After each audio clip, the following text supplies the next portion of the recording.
Attorney General Jeff Sessions submitting his letter of resignation. And by the way, it begins, "Dear Mr. President, at your request, I am submitting my resignation." That tells you everything you need to know. Let's get some instant analysis from someone who knows all about this stuff. Joe diGenova, he's our legal analyst here at WMAL and a former U.S. attorney for the District of Columbia. Well, Joe, you're not surprised, are you? No, this was inevitable and necessary for the president to have a full-time attorney general that he could rely on a daily basis for consultation, and this is not a surprise. So based on that response, is there any doubt in your mind that this is all about Russia? This has nothing to do with whatever Attorney General Sessions may have done with regard to enforcing immigration law or any other law. This is about Russia. Well, this is about the Attorney General not having a command presence, not appearing to know what the department is doing, not appearing to be in control of the department, appearing to be under the thumb of the Deputy Attorney General, Rod Rosenstein.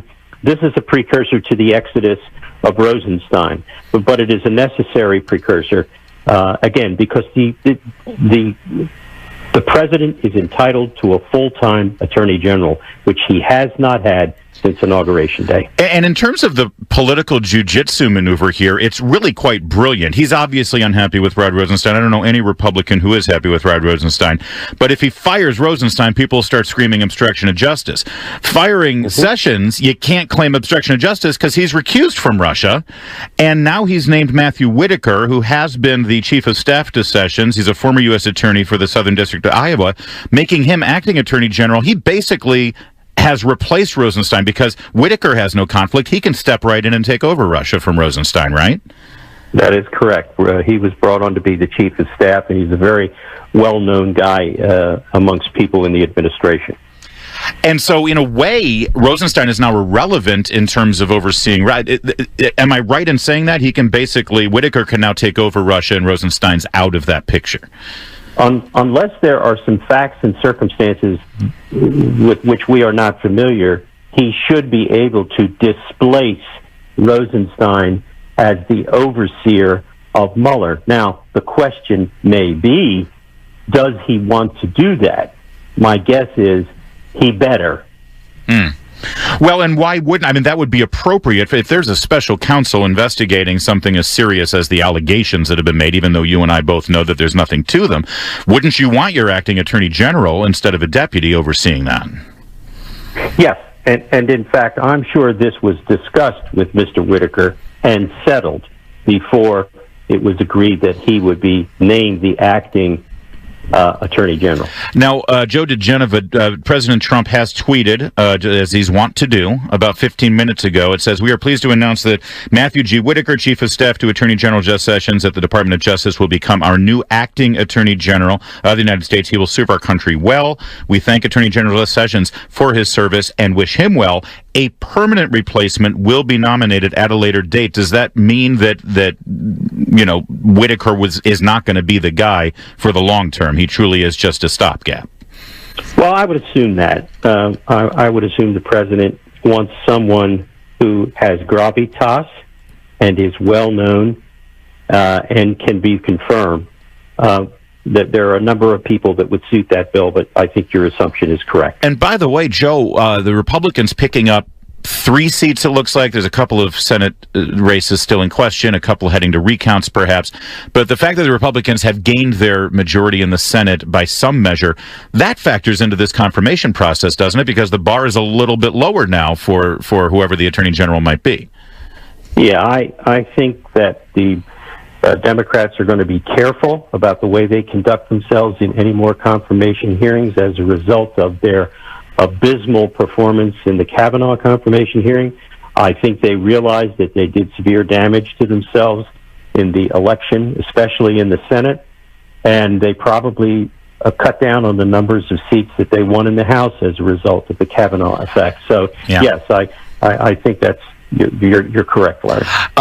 Joe, Special Prosecutor Mueller has pretty much not done anything since Labor Day, I think, or you haven't heard anything from him at least. Are you expecting now that the midterms are over that we might see Mueller coming forward, maybe even close to delivering his final report? Well, I'm hearing rumblings that he's going to charge one or two more people with lying to the FBI about what they knew during this process. I have not heard who they are, but I've heard substantial rumblings about that. My guess is that he would not issue a report until those activities were done, unless they are substantially unrelated to the Russian thing. As you know, there's all kinds of other cases around that have nothing to do with Russia, yes, which is about 90% of all of his work has nothing to do with collusion, certainly, and not very little with Russia, other than these crazy internet cases that he has brought. He, of course, I want to repeat again for our listeners, he does not have the authority to issue a public report. All he can do is report to the Attorney General now. He cannot issue a public report. He has no authority to do that. He cannot send a report to Congress. Only the Attorney General can do that, and only after having gotten permission from the United States Court of Appeals to report any information that might be grand jury, which, of course, is always secret unless a court orders it not to be. That is very important to bear in mind. And now that Matthew Whitaker, the acting Attorney General, will be put into that place, assuming that whatever ethics or conflict questions are resolved, he'll be the point person on that. Now, knowing how this works, Joe diGenova, knowing how a special counsel interacts with the Attorney General and the Department of Justice, is there any kind of transition here? Is it what is the process like? Mueller doesn't have to sort of restart. Whitaker can't come in here and say, "What the heck have you been doing, Mueller? All right, I'm giving you new direction." I mean, are we? Well, theoretically, he could do that. If he takes over from Rod Rosenstein, he's not bound by anything that Rosenstein has done. The likelihood of him doing that as an acting Attorney General is not very high. But this is a very interesting maneuver by the president. Matthew Whitaker, as Chief of Staff, was not confirmed by the United States Senate. That is an administrative position appointed by the Attorney General. So I'm actually a little, I'm quite interested in the methodology by which this appointment of him as acting Attorney General has occurred. Yeah. I would like to see the appointment papers. I thought about that too, but knowing that he's a former U.S. attorney, he has gone through a Senate confirmation process. But is there a time limit on that? If he is still a U.S. attorney, like if he was the U.S. attorney down in Alabama and he was brought up, then he's fine. He's been confirmed, and that's probably what occurred here. Interesting. But that is a fascinating sort of insight. And, of course, what you're alluding to is you can only be the acting Attorney General if you have gone through and still are under an active Senate confirmation process, right? That's correct. Yeah, that's very interesting. And knowing Jeff Sessions, I mean, you don't know him on a deeply personal basis, but he is a man of integrity, even though he's made some miscalculations along the way in the last 2 years. His letter just drips of loyalty to President Trump, in my opinion. And do you think that he's going to maintain that? Because you know how this town works. There's going to be a lot of pressure on him to, give that exclusive interview and just rip his former boss a new one. Well, if Jeff is smart, he will quietly go about his business, leave the department, go back to Alabama, ensconce himself doing something productive and lucrative. He has a lot of friends in Alabama. I'm sure he won't have any problem finding a place to work, to stay, to teach, perhaps.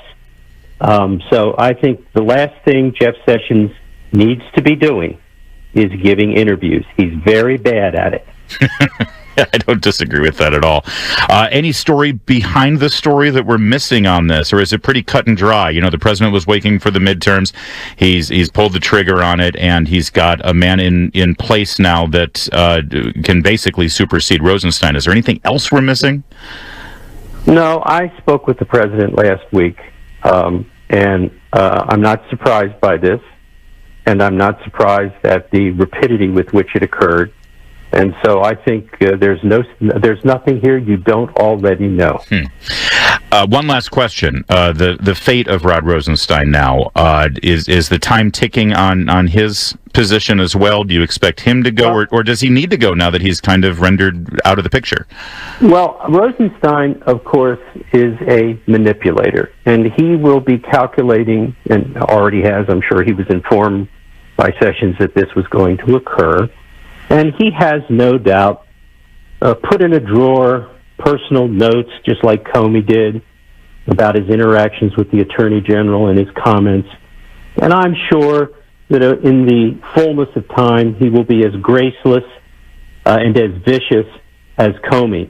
I want to say this very clearly. I don't see any reason not to be honest about this. I do not like Rod Rosenstein. I believe that he betrayed the President of the United States.